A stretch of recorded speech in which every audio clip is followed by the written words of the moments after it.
Come on, yung pinakamalakas para kay Lord. And everybody shout, Hallelujah! Amen. Batiin mo muna yung katabi mo. At tayo tayo siguro, bumati ka ng 5 tao at sabihin mo, welcome back, na-miss kita. Sige, bati tayo. Sige, tayo po tayong lahat. At sabihin mo, welcome back, na-miss kita.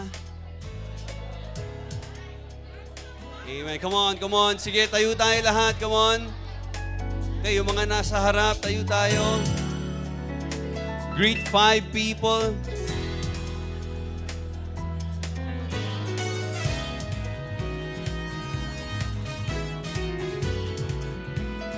Amen. Praise God.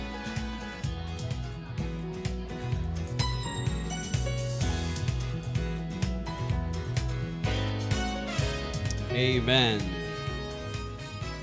All right. Okay, we will now take our seats. Amen. Purihin po ang Panginoon. So, good morning, church. And good morning po sa bawat isa and also sa mga, for those who are joining us online today, welcome din po sa inyo.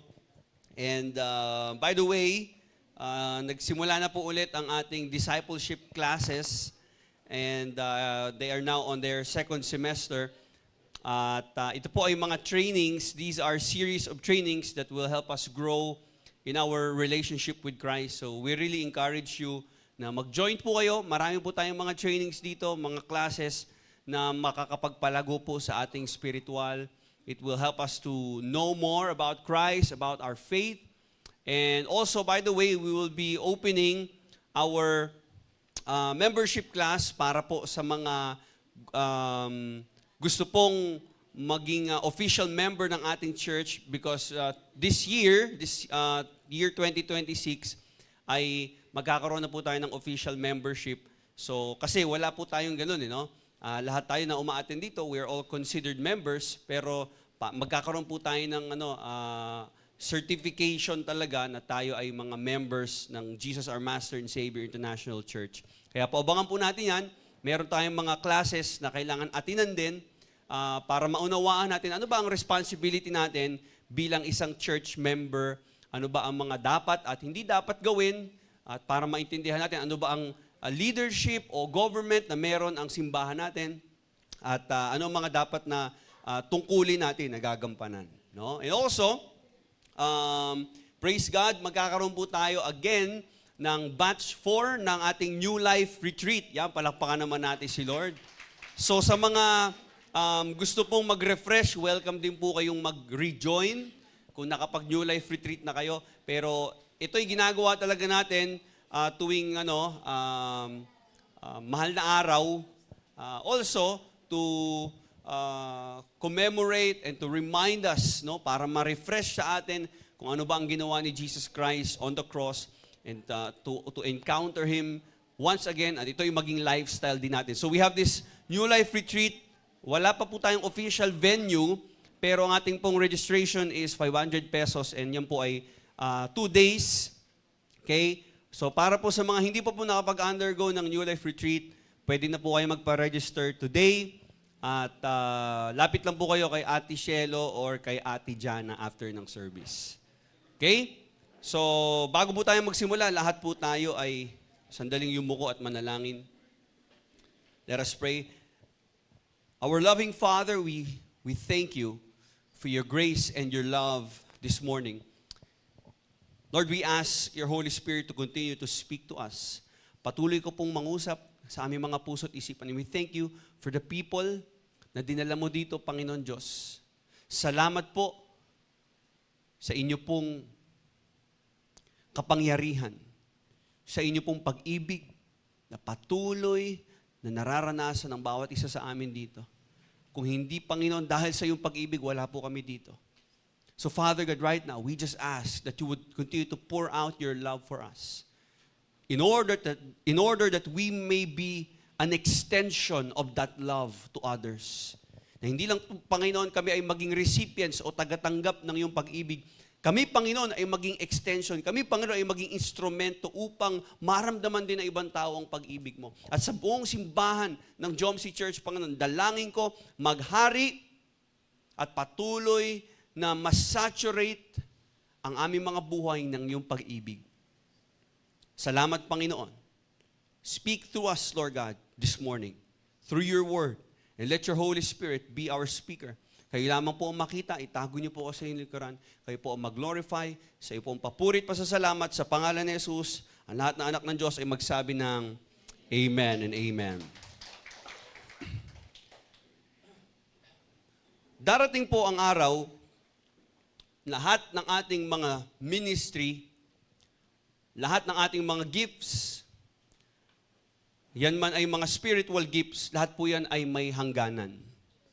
Matatapos ang preaching, matatapos ang ating, kung meron man tayong gift of prophecy, matatapos po yan, may hangganan po yan.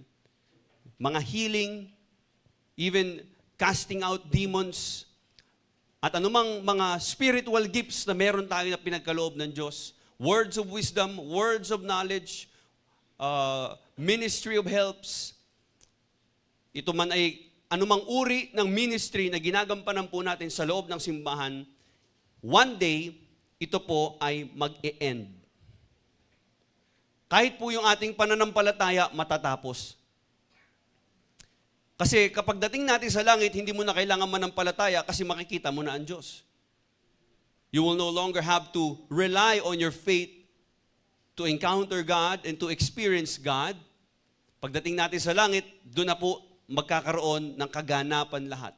Maging ang pag-asa, mafu-fulfill na po sa langit. Pero ang pag-ibig, mananatili. Mananatili po ang pag-ibig ng Diyos sa atin. Mararamdaman natin ang pag-ibig ng Diyos sa atin at patuloy nating iibigin ng Diyos. Magpawalang hanggan. Love will remain.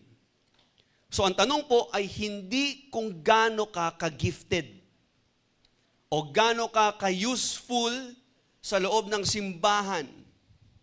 Ang tanong ay kung tayo ba ay lumalago sa mga bagay na talagang may kwenta o may halaga.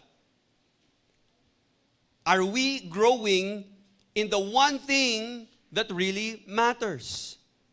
And that is love. Tanungin natin ang ating mga sarili, am I growing in love? Now, brothers and sisters, we can't afford to lose love in our Christian life. Hindi po pwede na ang pag-ibig ay malimutan, mapabayaan, at sasabihin natin, yung usapin na yan, o yung topic na yan, at yung teaching na yan, napakatagal na yan, narinig ko na yan, alam ko na yan. Yun na nga matagal na natin naririnig, pero ang pinakamahirap, ito rin ang pinakamahirap i-apply. Ito ang madalas natin naririnig, ito ang matagal na nating napapakinggan sa mga preachings, pero marami pa rin dito ang nagkukulang sa pag-ibig. So today, samahan niyo po ako as we look at a familiar text that brings us a clear explanation as to why love is too important to lose. So bakit nga ba masyadong mahalaga ang pag-ibig na hindi dapat itong mawala sa ating mga buhay? Sabi mo sa katabi mo, we cannot afford to lose love. Yan. Hindi pwede. No? Malaki ang cost, malaki ang kapalit, malaki ang masisira, marami ang madadamay kapag nawala ang pag-ibig. So turn your Bibles with me to 1 Corinthians chapter 13, beginning with verse 1 up to 13. This is called the love chapter. At kung makikita natin yung pagkakalagay dito ni Paul, intentional. Inilagay niya sa gitna ng chapter 12 at chapter 14. Yung chapter 12, ang pinag-uusapan ay mga spiritual gifts. Ang chapter 14, ang pinag-uusapan ay mga spiritual gifts, pero sa gitna nun, inilagay niya yung spiritual fruit, and that is love. Let's read verse 1. If I speak in the tongues of men and of angels, but have not love, I am only a resounding gong or a clanging cymbal. If I have the gift of prophecy and can fathom all mysteries and all knowledge, and if I have the faith that can move mountains but have not love, I am nothing. If I give all I possess to the poor and surrender my body to the flames, but have not love, I gain nothing. Love is patient, love is kind, it does not envy, it does not boast, it is not proud, it is not rude, it is not self-seeking, it is not easily angered, it keeps no record of wrongs. Love does not delight in evil, but rejoices with the truth. It always protects, always trusts, and always hopes, always perseveres. Love never fails. But where there are prophecies, they will cease. Matatapos. Where there are tongues, they will be stilled. Where there is knowledge, it will pass away. For we know in part, and we prophesy in part. But when perfection comes, the imperfect disappears. When I was a child, I talked like a child. I thought like a child. I reasoned like a child. When I became a man, I put childish ways behind me. Now we see but a poor reflection as in a mirror. Then we shall see face to face. Now I know in part, then I shall know fully, even as I am fully known. And now these three remain: faith, hope, and love. But the greatest of these is love. May the Lord bless us in reading His Word. Now, brothers and sisters, ang Corinthian church po ay hindi po isang dead church. Ito po yung simbahan na sinulatan ni Paul nitong binasa nating chapter. Actually, it was a gifted church, a loud church, a powerful church, very charismatic and active in the ministry. Hindi po sila tamad. Actually, ang dami nga nilang ine-exercise na gifts. They have tongues, they have different speaking in tongues, meron silang gifts of prophecy, they have words of knowledge, they have power in the church. Meron talagang manifestation ng kapangyarihan. Pero kinulang po sila sa pag-ibig. Kaya po sabi ni Paul, kahit nasa inyo na lahat ng giftings, po pwede pa rin kayong maging empty kung walang love. So why love is too important to lose? Bakit nga ba ito ganun na lang kahalaga? Actually, bago tayo magtungo sa mga points natin, gusto kong balikan lang yung chapter 12, verse 31. Bago binanggit ni Paul itong dito sa chapter 13, sabi niya po, he was talking about the spiritual gifts in chapter 12, verse 31. Paki-flash. So, tinuturo niya dito yung patungkol sa mga different kinds of gifts, pero sabi niya, iisa lang naman yan ng Spirito, galing lang yan sa isang Holy Spirit, iba-iba man ng giftings, iba-iba man ng kapangyarihan, pero ang tumatrabaho niyan ay ang Spirito ng Diyos, at yan ay ginamit ng Panginoon para sa common good, para sa ikabubuti ng lahat. Sabi dito, sa verse 8, bago tayo pumunta sa 31, binanggit dito, to the one there is given to the Spirit of wisdom, the message of wisdom, the message of knowledge, by the same Spirit. Merong, yung iba may gift of faith, yung iba may gift of healing, yung iba may gift of miraculous powers. So lahat yan galing sa Holy Spirit, hindi po masama yan. Kailangan po natin yan. Yan po ay manifestation ng kapangyarihan ng Diyos. At pinapaliwanag niya rin na tayo ay iisang katawan. Bakit? Kasi ang daming gifts ng mga taga-Corinth, pero nagpapagalingan sila. Nagsasapawan sila. Ano ba mas mahalagang gifts? Sino bang mas ano dito? Mas bida? No? Mas maganda yung gift ko kaysa sa'yo. Mas marami akong kayang gawin. So sabi ni Paul, sabi sa verse 30, ayan.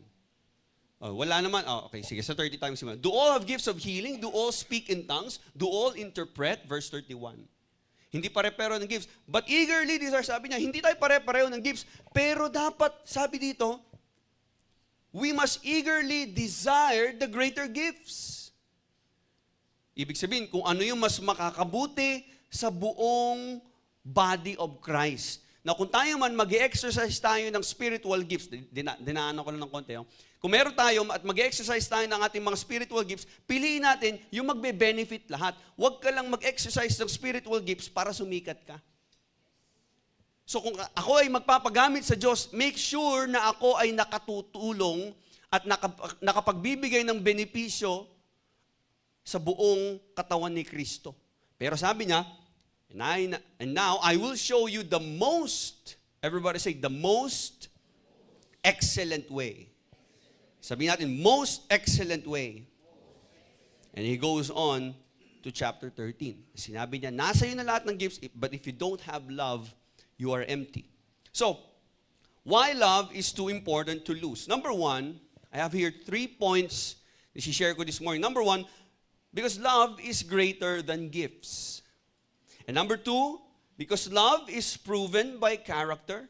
And number 3, love is the only thing that lasts. So punta muna natin itong point number 1. Bakit hindi pwedeng mawala at maisantabi ang pag-ibig sa ating buhay Kristiyano? Unang-una, love is greater than gifts. Without love, everything is nothing. So sabi ni Paul in verse 1, chapter 13, if I speak in the tongues of men or of angels but have not love, I am a noisy gong or a clanging cymbal. So gumamit si Paul ng isang exaggerated statement na sabi niya, kahit pa alam mong magsalita ng lingwahe ng lahat ng tao o kahit pa kaya mo magsalita ng lingwahe ng anghel. At ikaw lang ang nakakagawa nun. Pero kung yan ay wala namang pag-ibig, maingay ka lang. Ang Corinth po ay punong-puno ng pagan temple worship kung saan maraming cymbals, maraming gongs, at napakaingay po. Kaya sabi ni Paul, nung panahon kasi nila may mga pagano na pag sumasamba, maraming mga cymbals, maraming mga maiingay nung panahon nila. Pero sabi ni Paul, parang kagaya lang kayo nung mga yun. Kahit pa sabihin nating spiritual gift ang meron kayo, pero kung wala namang pag-ibig yan, ano lang kayo, ingay lang, masakit lang po sa tenga. Ibig sabihin, kapag ka po, merong gift ang isang tao, pero pangit ang ugali, gugulo lang, makakagulo lang siya. Kahit pag gaano kagaling ang isang tao, kapag ka bagsak ang kanyang spiritual fruit, kahit pa punong-puno ng spiritual gift, makakagulo lang siya. Kaya po delikado kapag ka ina-uphold masyado ang spiritual gifts. Kasi nga naman, kapag ka may spiritual gifts ka, mas visible yun. Mas kapansin-pansin. Pero ang totoo pong sukatan ng ating buhay Kristiyano ay yung ating pag-ibig. By the way, ang title ng message natin this morning is The Measure of Maturity. At ano yung measure ng maturity? Ano ang sukatan? Napakalaki, basahin nyo na lang. 1, 2, 3, go. Yan. Oh. Nilakihan ko para makita nyo. So ano ang sukatan ng ating maturity? That is love. Kaya sabi ni Paul, love is greater than gifts. Aba, kahit pa pala ako ay bumubuhay ng patay, kahit pa ako ay nakapagpapagaling na lahat na may sakit, kahit pa ako ay sabihin natin, lahat ng mga demonyo na palayas ko na, at kahit ako ang pinakamagaling na singer, ako ang pinakamagaling na musician, ako ang pinakamagaling na preacher sa lahat, sabi ni Paul, kung wala po ang pag-ibig, mawawalan ng saysay lahat ng yun. Hindi natin sinasabi na walang kwenta ang gifts, na hindi na siya mahalaga. Nawawalan lang siya ng halaga kapag walang kasamang pag-ibig. Ano man po ang ating kakayanan, ano man po ang ating ginagampanan na ministry sa loob ng church, if it is not accompanied with love, it is only a noisy gong and clanging cymbal. And sabi niya sa verse 2, if I have prophetic powers, ba talaga, no? Kapag kaya mo raw mag-prophesy at naiintindihan mo lahat ng misteryo, lahat ng hiwaga, at kahit pa nasa iyo ang pinakamatinding klase ng pananampalataya, kung wala pa rin pag-ibig, wala pa rin yan. So pag sinabing prophecy, you're speaking God's truth, maybe you're preaching, Pupwedeng alam mo ang pinakamalalim na doktrina, pinakamalalim na theology na ipapaliwanag mo ito. Kaya mong maintindihan at alam mo ang lahat ng mga theological doctrines ng Bible, ang mga historical backgrounds, and every knowledge in the Bible. Pwedeng mapa sa'yo lahat yan. You can also have the faith that can move mountains. And yet, you're still nothing without love. Kasi love is the test of true spirituality. Kaya hindi nyo po napapansin, malalaman nyo kapag spiritual talaga yung tao, pag sinusubok na siya sa pag-ibig. Malalaman mo kung talaga spiritual siya kapag ang testing, forgiveness. Kapag ang testing ay character. Ang testing ay patungkol na sa ating relationships inside the church. Kapag yan na po ang pagsubok na dumarating sa'yo, diyan nalilitaw kung talagang ikaw ay lumalakad sa Espiritu ng Diyos. Kung ikaw ay puspos, hindi sukatan kung ang isang tao ay puspos, yung umiiyak siya pag worship, o siya ay talagang tumutumba, siya ay talagang maganda ang kanyang mga outward appearance, yung kanyang mga external expression ng worship, maganda yon. Pero ang totoong spirituality nasusukat sa ating relationships, sa ating character, sa ating love. Amen? So sabi ni Paul, para sa kanila kasi, yung mga taga-Corinth, yung church sa Corinthians, sa Corinth, yung mga Corinthians, para sa kanila, kapag mas maraming gifts, mas spiritual ang tao. Pero hindi. Pwedeng magaling tayo sa doctrine, pwedeng magaling tayo magturo, pero lason tayo sa simbahan. Pwedeng ang galing-galing mo sa lahat, pero hindi ka marunong magmahal. Hindi ka marunong magpatawad. Hindi ka marunong umibig. Lason ka pa rin. Sisirain mo ang maraming relationship sa loob ng church. It will only result to chaos kahit gaano pa tayo kagaling. Kaya po hindi pwedeng mawala ang love. Verse 3, if I give away all I have, if I deliver up my body, but have not love, I gain nothing. Kita nyo ha? Even extreme sacrifice. Pwede palang gawin ng isang tao ay nagsasakripisyo. So mga kapatid, hindi po lahat na nagsasakripisyo ay may pag-ibig. Pwedeng magsakripisyo ako eh. Sabi dito ni Paul, it's another exaggeration. Sabi niya, yung pinakamatinding sacrifice, kahit pa daw yung katawan, ipasunog. Sabi, kahit ang isang tao, ipasunog niya ang kanyang katawan, pero walang pag-ibig. God will not reward that kind of sacrifice. Kahit pa nagsakripisyo ka, pero yung sakripisyo mo, para lang sa self-glorification. Kung yung sakripisyo mo, yung pagpapakahirap mo, o pag-surrender mo ng katawan mo, o pagsunog mo ng katawan mo, kung yan ay ginagawa mo lamang for your reputation, for the applause of people, then that is a loveless sacrifice that God will never reward. Kasi po pwede naman nating i-impress ang mga tao kapag nag-sacrifice ka eh. Wow, grabe no? Siya na talaga yung nagsakripisyo. Di ba? Pwede talaga yun eh. So kapag, di ba, grabe yung sakripisyo niya. Siya talaga yung nagpakahirap dyan. So kahit matindi yung sakripisyo mo, kung hindi mo ginagawa yun out of love, at ginagawa mo yun for the applause of people, there is no reward. And you cannot impress God without love. Hindi po na-impress si Lord. So, love is greater than gifts. Number 2, love is proven by character.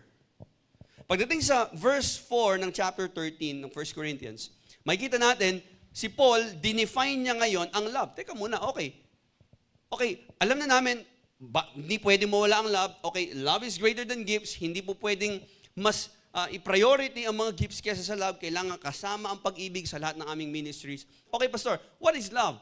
Ito sabi ni Paul. Love is patient, kind. It is not envious. It does not boast. It is not proud.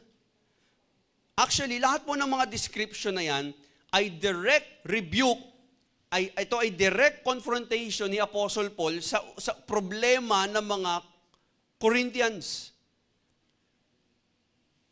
Pinagsasabihan niya, kumbaga dinidefine niya ang love, pero lahat yan, problema yan ng mga ng mga Kristiyano doon sa Corinth, sa kanilang church. Unang-una sila, they were impatient with one another. Maikli ang pasensya nila. Dito ba sa church, maikli ang pasensya natin? Hindi loving yun. Yung mga tao na maikli ang pasensya, di ba? Hindi po pwede na sabihin natin, tayo ay Kristiyano, at sasabihin natin, maikli ang pasensya natin. No. If we have the love of Christ, mahaba dapat pasensya natin. Isa may magsasabi pa, di ba? Ay, ako ibahin mo. Kung iba na pagpapasensya ako, kung hindi kita papagpasensyahan, babanatan na kita. Diba? Iba, kaya kang pagpasensyahan. Ako, wala akong ganon. Diba? Ay, tapos Christian ka. Hindi pwedeng ganon eh. Love is patient. Ano ba? Sabi, love is kind. Ibig sabihin, sa ating pag-uugali, sa ating treatment sa ibang tao, are we kind? Isa pang problema ng mga taga-Corinth, they were jealous of gifts. Nainggit sila. Bakit siya? Ang galing-galing mag-preach. Bakit siya?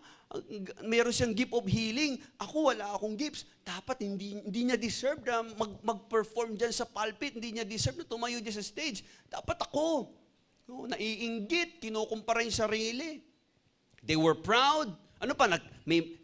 Nagbabaranggayan sila. Kinakasuhan nila yung mga kapwa nila mananampalataya. At kapag Lord's Supper, nagkakaroon sila ng communion. Ang yayabang. Di ba? Ibig na sabay-sabay silang mananalangin, sabay-sabay silang kakain nung tinapay, bilang pag-alala sa katawan ni Kristo at yung iinumin nilang wine, sabay-sabay din lang iinumin at mag-e-enjoy sila. Ang yayabang. Di ba? Ay, wait lang po, antayin po natin yung ibang mga kasama natin bago tayo magsimula sa ating communion. Ay, bakit? Sino ba sila? Kumain na tayo. Kain na sila. Diba? Huwag na antayin yan. Buti sa atin dito may sabay-sabay po nating taas ang ating tinapay. Iba, wala na naitaas. Nakain ko na. Ay, tataas pa pala yun. Wala. Pengi pa dyan, putulang ako. Pag abot kasi, may freebies pala. Akala niya freebies. Pero doon sa kanila, hindi sila sabay-sabay kumakain. Talagang ayayabang sila. Matataas ang mga, matataas ang apog. So, Paul defines love in contrast to the behavior of the Corinthian church. Sabi niya, love is patient and kind. Ibig sabihin ng patient, long-tempered. Meaning, kahit ikaw sinasaktan, hindi ka basta-basta agad nagre-retaliate. Mahaba, malawak ang pangunawa. According kay Pastor John MacArthur, sabi niya, patience is love stretched out under provocation. Kumbaga, yung patience daw po ay yung pag-ibig natin na hinahabaan mo, ine-extend mo kahit ikaw ay pinoprovoke. Di ba, maraming mga tao pinoprovoke tayo. Sino po dito ang maraming nang poprovoke sa kanya? Amen? Ako lang? Ako lang. No? Siyempre, napoprovoke ka. Pag sabing napoprovoke ka, yung ginagalit ka, di ba? Talaga, iniinis ka. Yung ayaw mo, yung pa yung ginawa. Mga ganon. Pero sabi dito, kapag ikaw ay patient, you absorb injury without retaliation. Matagal ka masagad, mahaba ang PC mo. Pero hindi yung pagpapasensya na ganito, Sige. Lapit ka na sa akin. Konti na lang talaga, binibilangan lang talaga kita. Hindi ganon. Yung patience na tinatawag dito ay, okay lang yan, sige, pagpasensya na lang natin. No? Hindi yung nanggigigil na. Diba? Lapit ka na talagang patient. Okay. Kumbaga, mayroong pag-ibig pa rin. Okay lang yan, magbabago yan. Huwag natin pansinin yan. Okay lang, pagpasensya ko na. Ito yung sinabi sa'yo. Hindi niya siguro na ipag-isipan yung sinabi niya. Yan na lang natin yun. Huwag natin masyado seryosoin. Ayos lang yan. So love is patient. Love is kind. Ano naman ang kind? Pag sinabing kind, it is active goodness. Meaning, yung kabaitan mo, may action. Hindi ka lang yung mabait na may, dito, may bilog dito.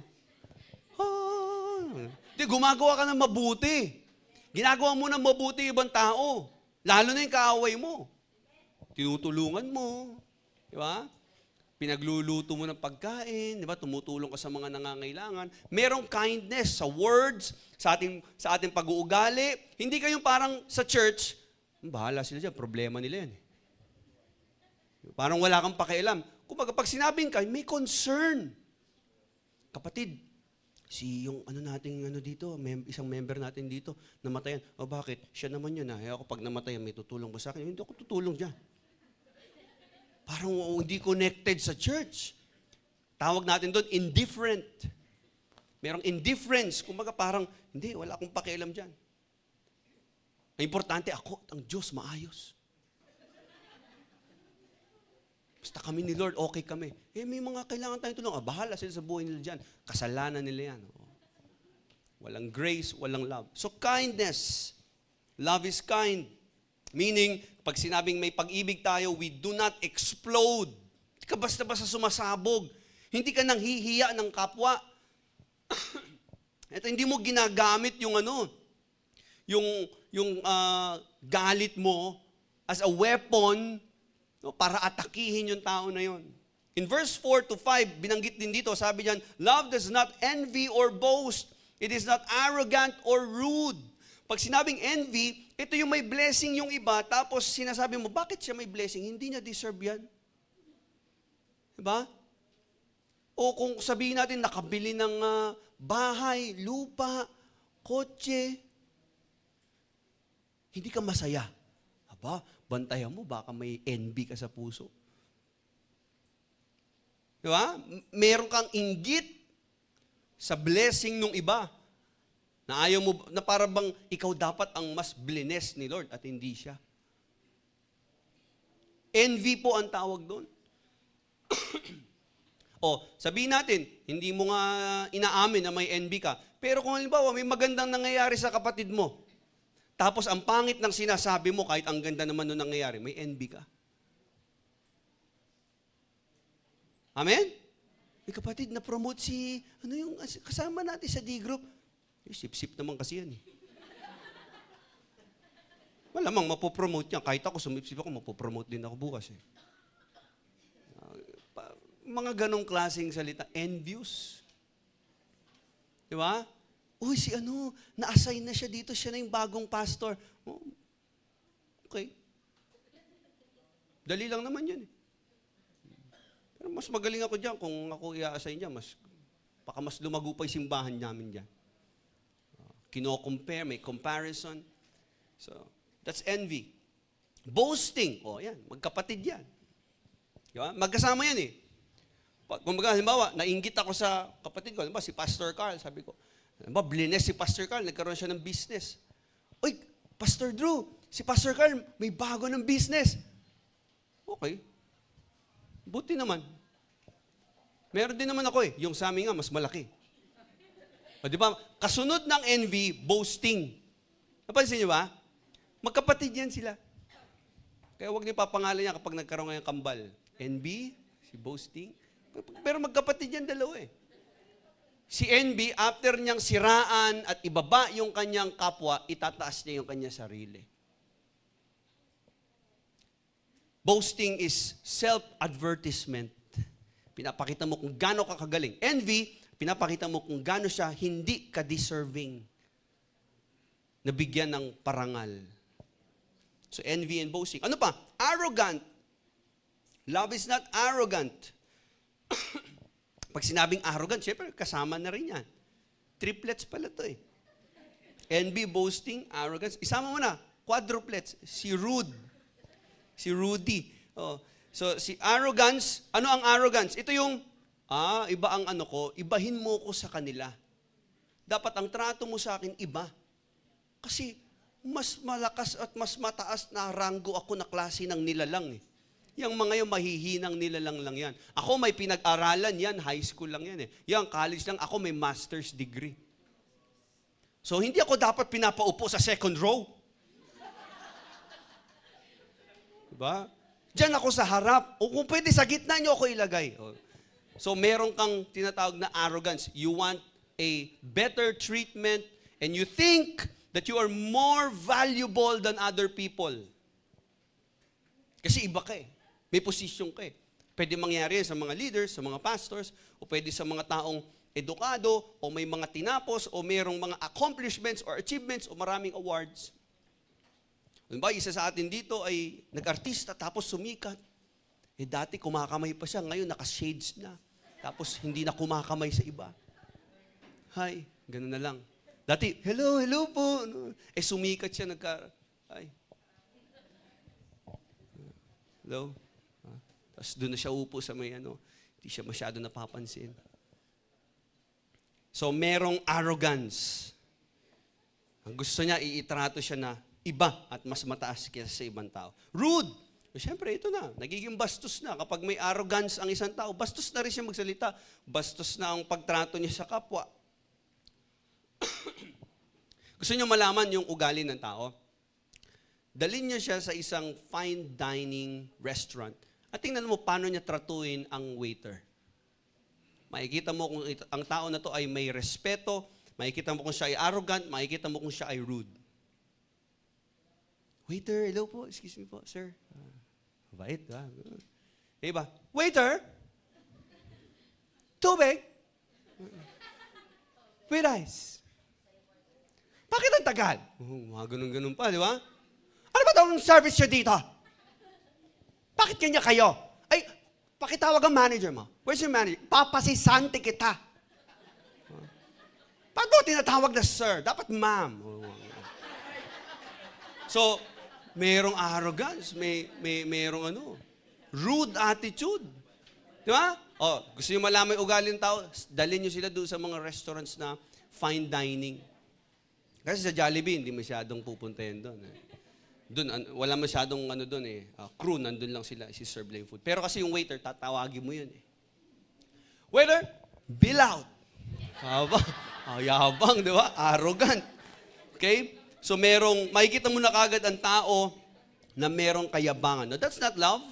If you're a Christian, and meron kang envy, meron kang boastful attitude, you are arrogant, and you are rude, ang lahat ng pinagmumulan niyan ay pride. And brothers and sisters, pride is the opposite of love. Mahirap maging loving ang isang taong puno ng pride. Kasi ang love, nakasentro ito sa pangangailangan ng ibang tao. Pero ang pride, nakasentro ito sa kanyang pangangailangan o sa kanyang benefit. So, magkabaliktad siya. So, kapag may nagsasucceed sa buhay, nakikisaya ba tayo? Or naiinggit tayo at nakikipagkompetensya?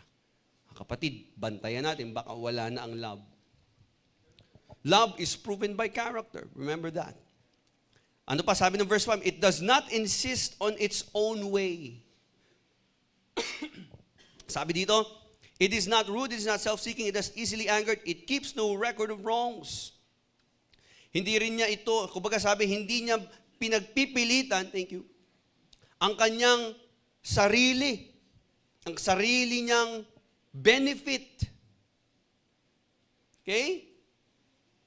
Hindi siya self-seeking na klase ng tao. Kaya po, ito po, binabasag ngayon dito ng text natin na sinabi ni Apostle Paul, ang pinakaugat ng lahat ng church conflict. Hindi naman theology.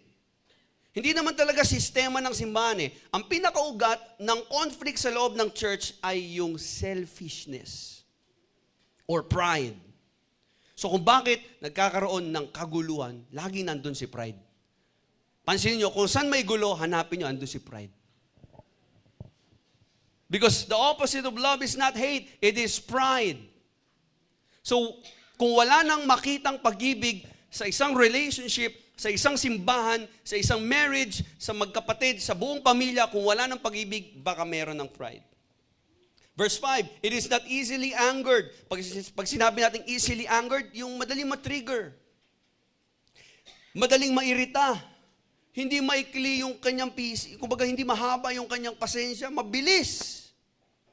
Alam niyo po, marami mga Christian, para tayong mga landmines. Isang maling salita lang, ha? Ano? Ha? Sinabi niya yun? Talaga, ha? Pumasabog ka agad, di ba? Hindi muna tinanong, baka naman mali yung dinig mo, baka naman hindi niya sinabi talaga yun. Diba? Isang maling salita lang, na-trigger ka na, sumabog ka na, parang landmine, pag natapakan mo, di ba? Yung mga landmine, sumasabog yan eh. So minsan, kapag may nagko-correct sa'yo, madali kang may nagpapaalala, bawa, pinapaalalahanan ka, nire-remind ka, kapatid, huwag ka masyadong alam mo yung ugali mo, medyo minsan kasi napapabayaan mo. Ano? Ako pabaya? Lahat napabayaan ko? Wala na akong nagawang mabuti dito? Ako na lang ang masama, ikaw ang mabuti? Diba? Pero nagre-remind lang naman, maayos naman yung tono. May maling salita lang siya narinig. Alam niyo po, minsan di natin nakikita yan dito sa church. Pero maraming ganyan sa mga mag-asawa. Tama ba? Mahirap mag-amen, no? Mga may asawa, no? Kasi katabi mo yung asawa mo, eh. Kasi pag nilakasan mo yung amen mo, baka mamaya sa bahay, tapos ka. So, huwag tayong maging parang landmine na may nasabi lang, ang bilis mo sumabog. That's not maturity. That is your flesh.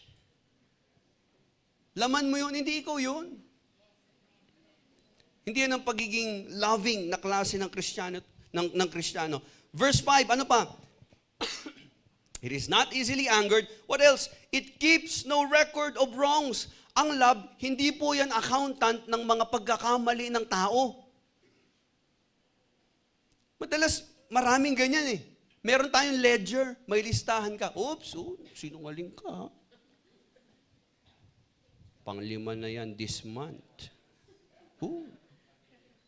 Ayusin mo yung character mo. May ledger, may date, may time. Kabisado.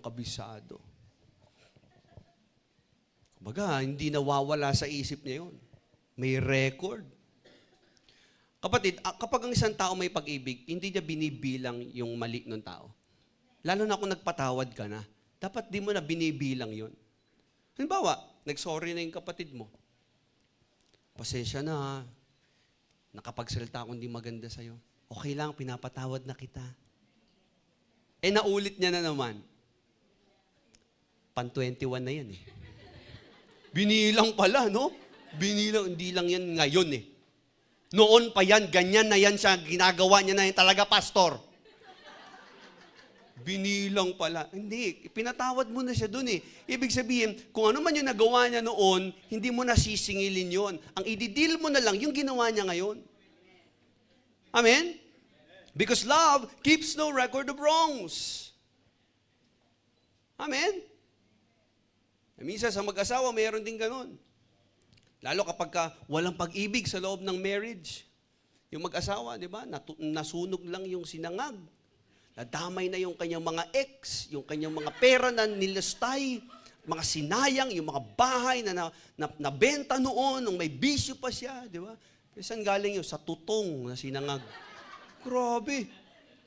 Yan, tinan mo, kanin na lang, hindi mo pa magawa ng tama. Yan buhay mo, hindi mo maayos kasi kahit kanin, hindi mo maayos eh. Alam mo yung mga ex mo noon, naalala ko yun, marami yan eh, babaero ka talaga eh. Grabe, no? Kanin lang yun, ha? Yung pala, binilang yun. So yung mga tao, alam niyo, ito po, yung mga tao na nagbibilang ng mali, lalo na yung mga asawa na nagbibilang ng kanilang mali. Lakas na amen, ha? Shout out sa asawa nun. Okay. Yung mga asawa na nagbibilang ng mali, ang totoo niyan, bakit nabibilang mo pa? Hindi mo pa pinatawad eh. Kasi kung talagang pinatawad mo na, ibig sabihin, hindi mo na yung sisingilin. Hindi mo na aalalahanin yun. Hindi naman literal na kakalimutan mo na hindi mo na maaalala. Maaalala mo pa, pero dapat hindi mo na sinisingil.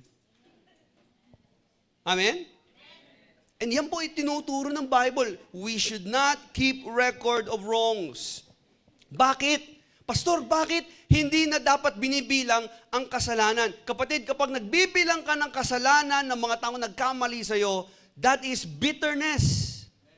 Akala mo wala lang yun? Akala mo nire-rebuke mo lang siya? Hindi na-rebuke yun. Bitterness na yun. Kaya kung tayo may mga kapatid tayo na nagkasala sa atin, tapos binibilang natin yung mali nila, at tuwing nagkakamali sila, binibilangan natin sila ang binibilangan, nire-record mo na nire-record. That is not love, that is bitterness.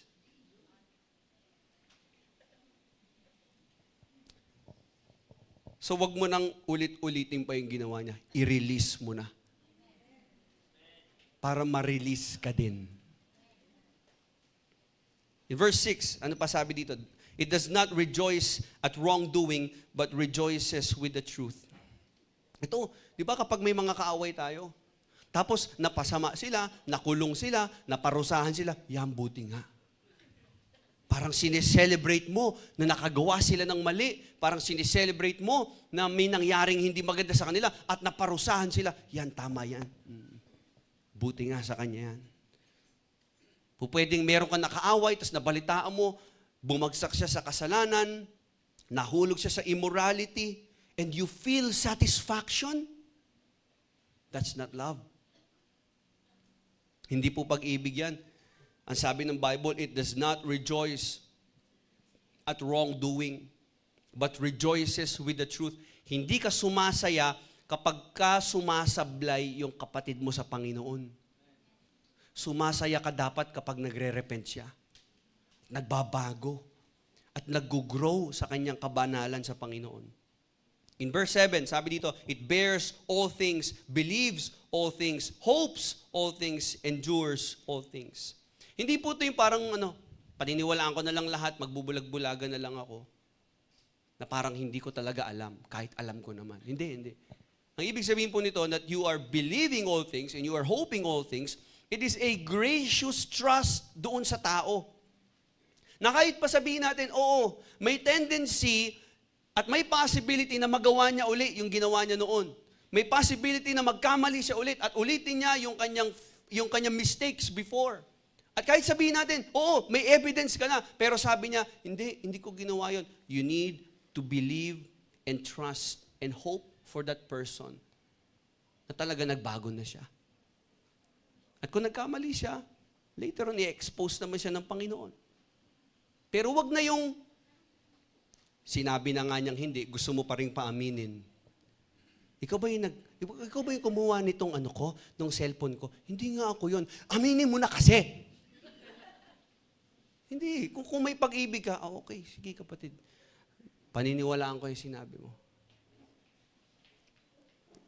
Okay, sige. Hindi ko na ipagpipilitan. Amen?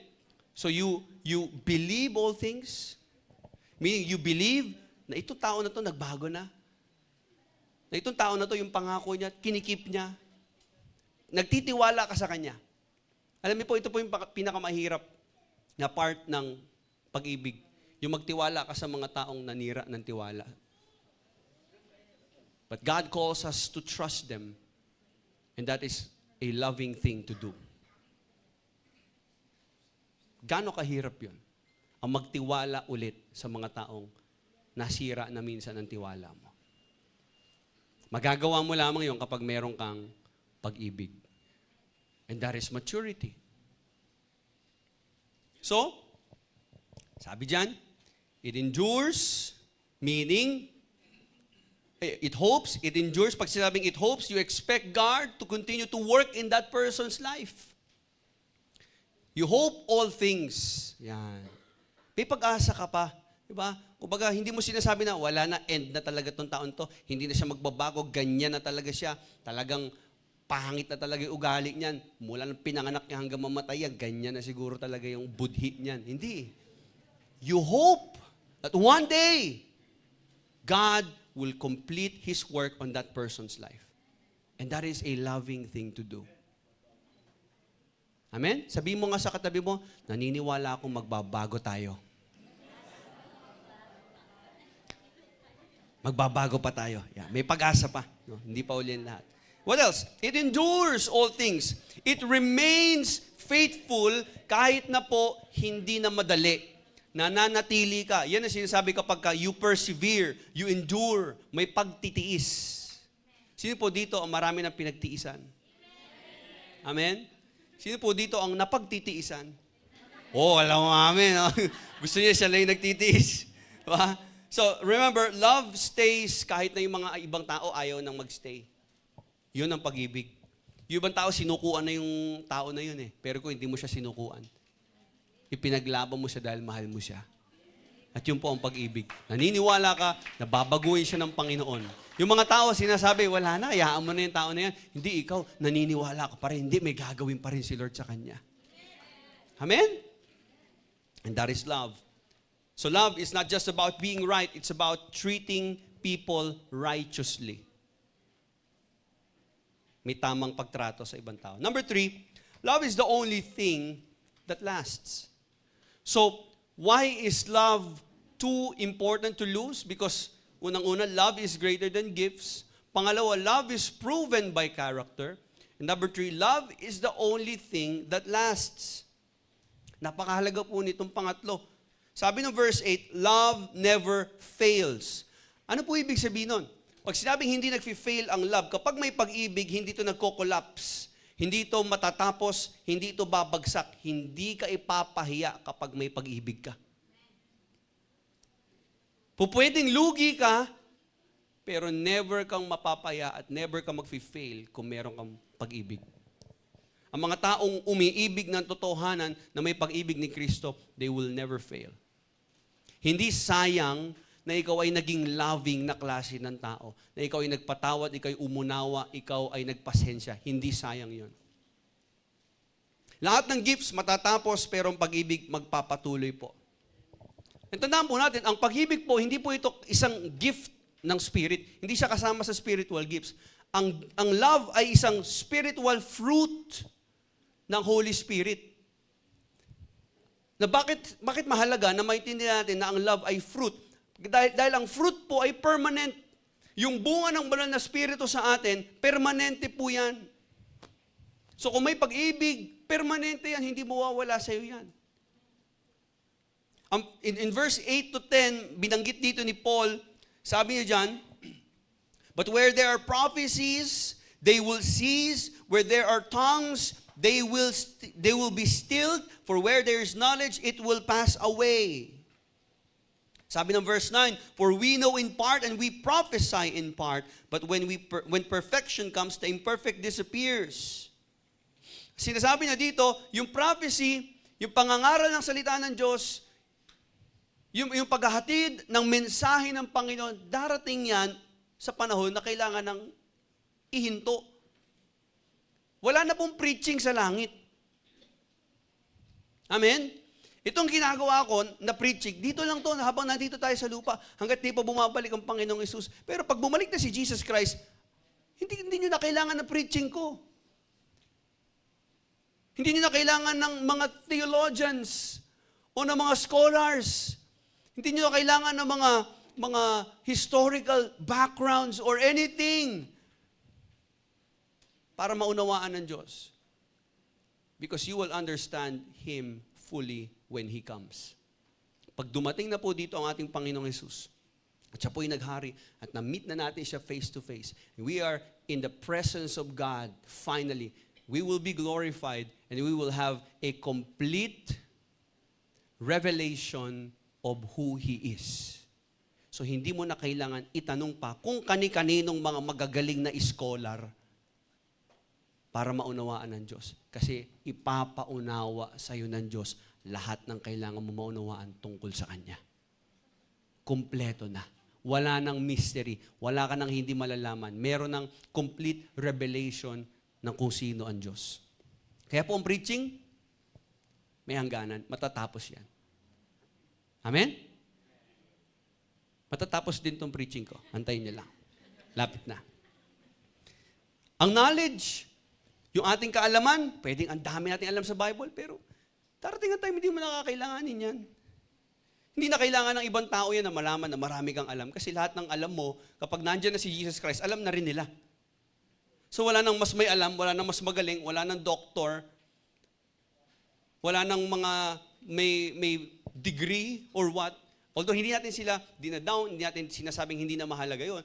Kung kaya po natin, maglaan po tayo ng oras para mag-aral, pero hindi natin kailangan ng talagang ganong klaseng pag-aaral once na tayo ay na-meet na natin ng Panginoon face to face. So yun po yung sinasabi ni Paul, na kahit yung knowledge, yung word of knowledge, lahat ng giftings, kahit po yung preaching, kahit yung speaking in tongues, mga sign gifts at yung mga miracles, signs, wonders, hindi na natin kakailanganin dahil sa langit, wala na tayong pagagalingin na may sakit, wala na may sakit dun eh. Hindi na natin kailangan yun. Hindi yan forever. Ginamit yan at inallow na ng Diyos yan na magamit natin yung mga gifts na yan para makita ng mga unbeliever na may kapangyarihan ng Diyos sa buhay natin. At totoo yung gospel na pinoproclaim natin. Pero once na matapos na po ang lahat, hindi natin kakailanganin ang mga spiritual gifts.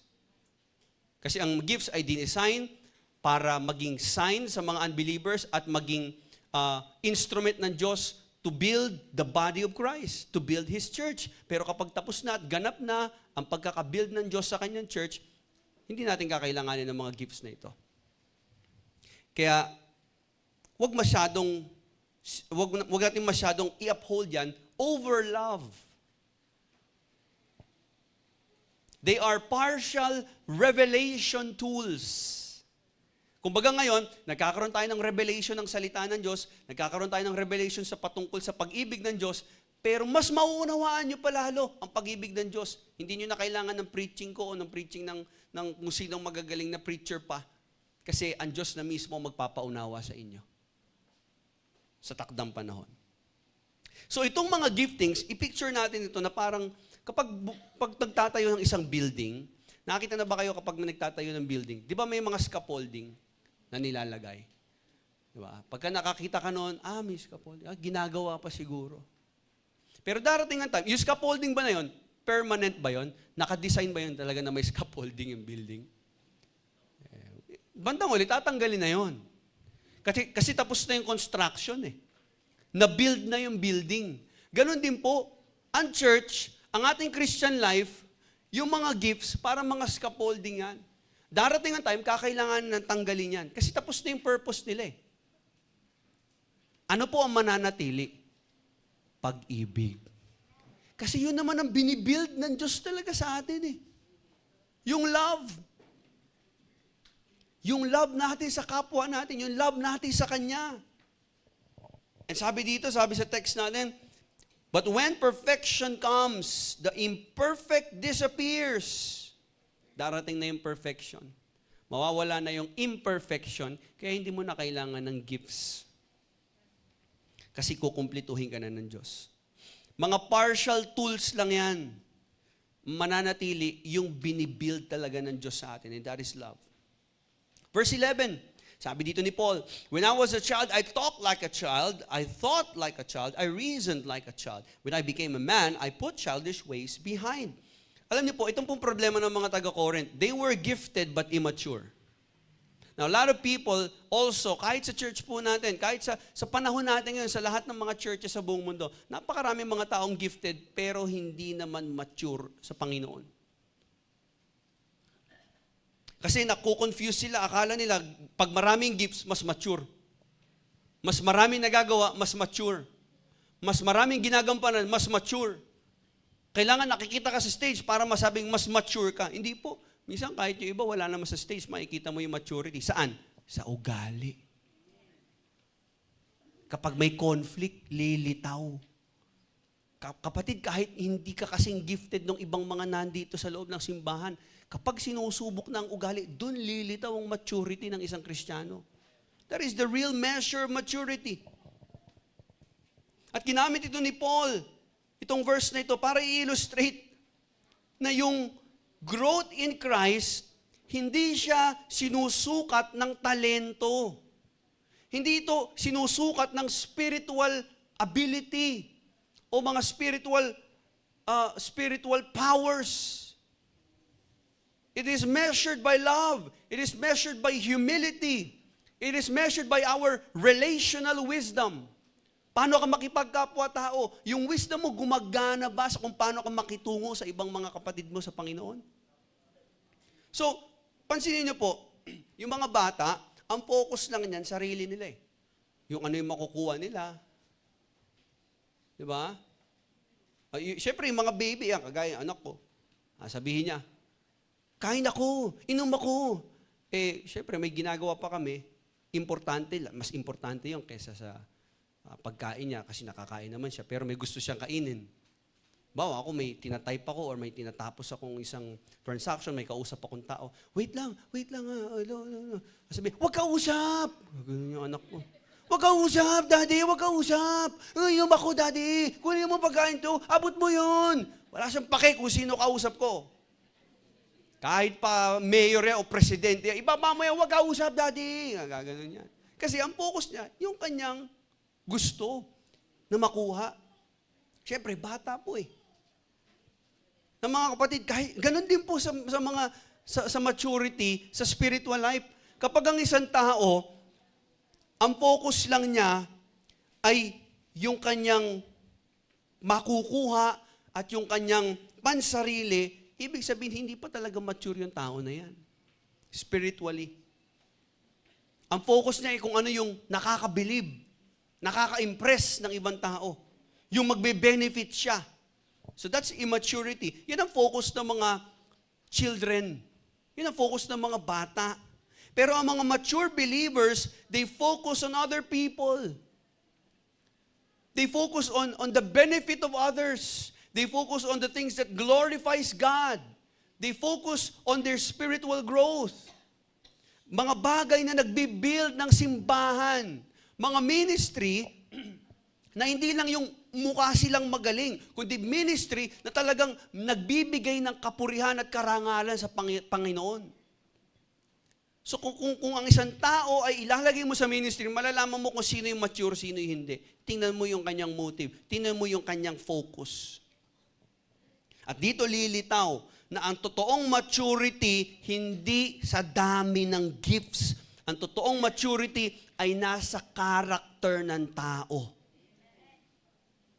Kahit ang dami mong performance, susubukin ka pa rin sa character mo. Kahit magaling ka, kahit na ikaw ay active, kahit na ikaw ay, sabihin natin, anointed.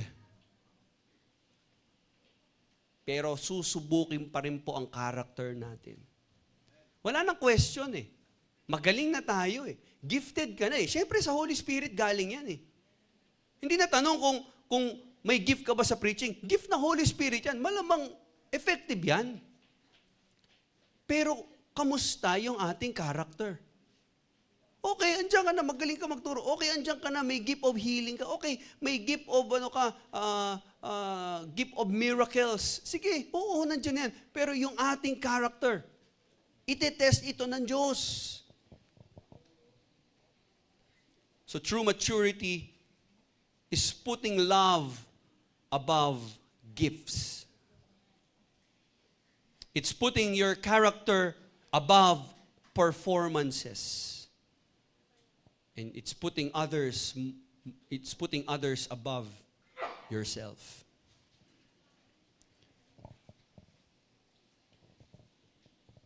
So maraming gifted sa Corinth before. They can prophesy, they have knowledge, but they were spiritually childish. So, ngayon malinaw na hindi pala lahat ng may ministry mature. Hello? Hindi po lahat ng nasa ministry mature. Bakit? Itong mga Corinthian believers, ang dami ministry, ang daming gifts, pero childish. Kaya nga binigyan ni Paul ng paalala. Ni-rebuke niya eh. At tinuruan niya. Ano ba ang totoong measurement ng maturity? So wag i-prioritize ang childish gifts. I-prioritize natin ang mature love. Sabi ng verse 12, now we see in a mirror dimly. Hindi pa natin malinaw na nakikita ang lahat, sabi ni Paul. Pero later on, we will see everything clearly. Lilinaw ang lahat. Hindi pa natin nauunawaan lahat. Partly lang. Partial lang yung ating wisdom. Partial knowledge lang. Yung ating kaalaman. Partial lang yan. So walang pwede magyabang. Kahit ako po, halimbawa ako preacher, hindi ako pwede magyabang sa inyo na sasabihin ko, alam ko lahat. Hindi. Marami po ako hindi alam. Marami pa rin mga misteryo na tanging ang Diyos lang ang nakakalam at maraming mga ibang tao na mas marami pang alam kesa sa akin. So hindi ko po pwedeng ipagyabang kung anong gift meron ako. So ilagay po natin sa isip natin ito, no? Huwag natin ipagyabang kung saan tayo magaling. Sa loob ng church, huwag natin masyadong i-magnify yung galing. Mas i-prioritize natin yung ating paglago sa pag-ibig, sa pag-uugali. Kapatid, mas maraming pwedeng gawin ang Diyos sa buhay ng isang taong humble at mayroong pag-ibig kahit hindi magaling. Kesa doon sa mga magagaling na walang pag-ibig. Panggulo lang yun. Makakagulo lang po. Kaya dahil hindi po natin nauunawaan lahat, dahil hindi natin alam lahat, dapat mas maging patient tayo sa ibang tao. Dapat mas maging loving tayo sa ibang tao. Kasi kahit naman tayo, hindi tayo perfect. So, huwag kayong mag-demand ng perfection kung di naman kayo perfect. Be loving. Be patient. Yun po ang command ng Panginoon. Verse 13. Faith, hope, and love abides. These three, but the greatest of these is love. Tanong, bakit kaya love ang greatest? Kasi ang faith, matatapos din yan. Pag nakita mo na ang Diyos, di mo na kailangan ng faith. Ang hope, i-fulfill ng Diyos yan one day. Darating na yung inaasahan mo eh. Diba? Si Jesus ang pag-asa natin, tama po ba? At darating siya. Pagdating niya, hindi mo na siya inaasahan. Kasi nandiyan na siya eh. So tapos na ang hope, tapos na ang faith. Pero yung love, it is forever. It is eternal. In heaven, hindi mo kailangan ng faith kasi makikita mo si Christ. Hindi mo kailangan ng hope kasi fulfilled na yon. But you will love God forever and you will experience the love of God forever. Love is the only thing that will last for eternity. Amen? Yun po ang mananatili sa langit. Pag-ibig lang. So mag-focus ka dun. Yun ang i-develop mo. Kasi yun ang pinakamahalaga. Bakit siya mahalaga, Pastor? Ibig sabihin, hindi na mahalaga yung ibang gifts. Hindi, mahalaga yung gifts. Pero kapag may pag-ibig, mas magiging effective yung mga gifts na meron ka. Pag may pag-ibig, mas nakaka-bless ka. So, review natin. Number 1, the reason why we should not lose love is because love is greater than gifts. Love is proven by character. And love is the only thing that lasts. And I'm going to summarize today's message in this statement. Basahin natin sabay-sabay. This is our big idea. 1, 2, 3, go. Gifts can impress people, but love alone can please God. Nakakabilib, nakaka-impress. Yes, it can impress people, pero yung pag-ibig, yun lang ang makapagbibigay ng kaluguran sa Diyos. Yung gifts, external yan, visible yan. Pero yung pag-ibig, dito nakikita yung tunay na kalagayan ng puso mo. Your love for others, your character, it reveals the true condition of your heart. Pwedeng mag-preach ka, mag-lead ka, magbigay ka generously. You can speak with great knowledge. You can preach powerfully and still be driven by pride. Pwedeng yung ginagawa mo ministry ay driven ng insecurity, ng self-promotion. At pwedeng palakpakan ka pa rin ng tao, but God is not impressed by our performance. Hindi nai-impress si Lord sa ating galing. Tinitingnan ng Diyos ang ating motibo. So instead of asking, ano ang kaya kong gawin? Tanungin mo sa sarili mo, kapatid, bakit ko ba ito ginagawa? Love is the measure of maturity because it reflects the very character of Christ. Ano bang character ni Christ? Patient, kind, humble, selfless, enduring. Nagpapatuloy kahit mahirap. Hindi sumusuko. Mahaba ang pasensya. Gumagawa ng kabutihan. Mapagpakumbaba. Handang ialay ang kanyang sariling buhay para sa iba. Hindi ba si Kristo yun? Pastor, ano po ang kailangan kong gawin? Paghariin natin, dapat si Kristo sa buhay natin. Kung di naghahari si Kristo, hindi makikita ang pag-ibig. Gifts can show what you can do. But love shows who you are becoming. Are we becoming like Christ? Oh, marami kang kayang gawin. But Christianity is not about the things that we can do. Christianity is about becoming like our Master. It is becoming like Jesus. At ang spiritual maturity, hindi ito napapatunayan ng galing at mga spectacular things na nangyayari sa ating ministry. Ito ay napapatunayan kung gaano kalalim tayo magmahal sa Diyos at sa ibang tao. Paano mo itrato ang kapwa mo? So church, ito yung iiwang kong tanong sa bawat isa. Ito ay isang diagnostic question para masuri natin yung ating sarili. Tanungin ko kayo, kapag ba yung inyong mga gifts tinanggal, lilitaw kaya yung pag-ibig? If your gifts were removed, would love remain? Makikita pa rin kaya ang pag-ibig mo? Kahit wala ka ng ministry sa loob ng church. Sige, tanggalin natin. Hindi ka magpipreach. Wala kang gampanin dito. Makikita pa rin kaya yung love? Kasi, madali namang maging loving dito eh. So, sabihin ko, yung preaching ko love eh. O alisin niyo yung preaching ni Pastor Andrew. Tingnan niyo lang ako na wala akong gampanin sa loob ng church. Makikita niyo pa rin kaya yung love ko. Yun ang challenge sa bawat isa.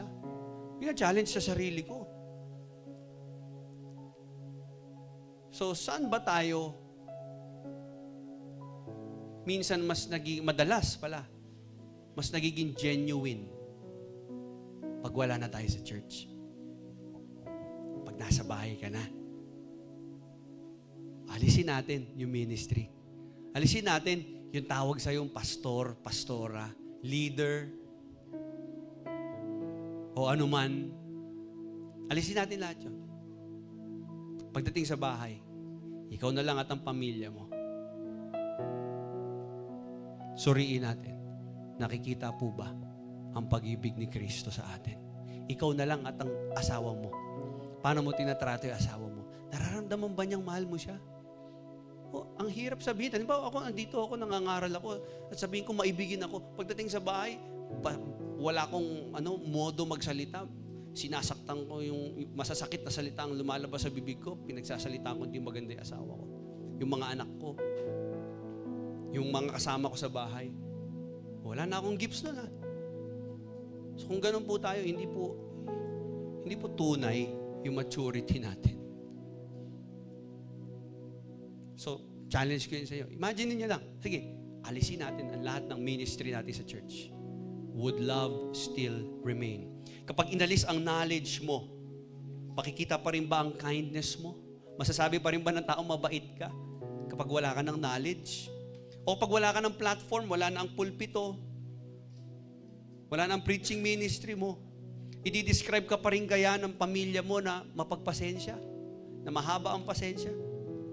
Or is it already missing? Kasi kapag wala na po ang love, lahat ng bagay na spiritual, bumababaw. Pero kapag nandiyan po ang love, kahit po mahina, may kahinaan ka, pero may pag-ibig ka, nagiging maganda pa rin ang resulta. So let's pursue the more excellent way. Hindi mas maraming gifts, hindi mas maraming followers, hindi mas malaking audience. Ang i-pursue natin, mas malalim na pag-ibig ng Diyos. Amen? So, itong love month, lagi natin sinasabi love month. gawin nating goal na mag-grow sa love ng Panginoon. We must grow in the love of Christ. At tayo ay maging extensions ng love ni Lord sa ibang tao, sa pamilya, sa mga anak, kapwa mananampalataya, at lalo na sa mga taong hindi pa nakakakilala sa Panginoon. Let's extend the love of God. Amen? Palakpakan po natin ng Panginoon. Let's all bow our heads and let us pray. Thank you, Jesus, for your love. We thank you for the fruit of the Spirit in our lives. And we know, Lord God, sometimes kami po ay nagsastruggle sa pag-ibig. We struggle with love, we struggle with humility, we struggle with pride. But it doesn't mean that we failed. Meron pa rin kaming tsansa na magsisi at bumalik sa paglakad sa Espiritu upang makita ang bunga ng Espiritu sa aming buhay. Kaya mo ang aming simbahan ay maging extension ng pag-ibig mo. Makita nawa, O Diyos, sa bawat isa sa amin ang pag-ibig mo. Teach us to love others just as you have loved us. Thank you, Jesus. We know that you are working in our lives. Salamat, Panginoon, dahil patuloy mo kaming binabago at inaayos. Lagi mo kaming tinuturuan na magpatawad, magmahal, at maging humble at considerate. Thank you, Father God. This is all for your glory. In Jesus' mighty name we pray. Amen and amen. God bless you.